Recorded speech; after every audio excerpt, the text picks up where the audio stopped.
Tab space కావాలి.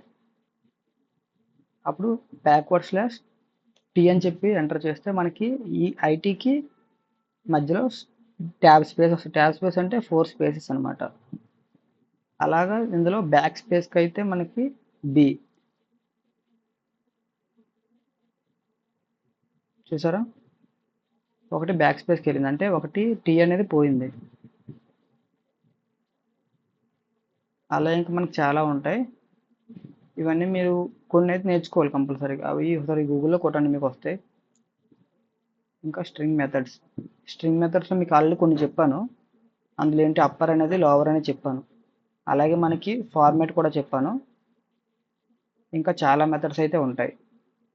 Suppose ఇప్పుడు ఏంటంటే ఒక ఇండెక్స్ అనే మెథడ్ ఉంటుంది. ఆ ఇండెక్స్ అనే మెథడ్ ఏంటంటే మనం ఒక వర్డ్ ఇస్తే, ఒక వర్డ్ కానీ క్యారెక్టర్ కానీ ఏదైనా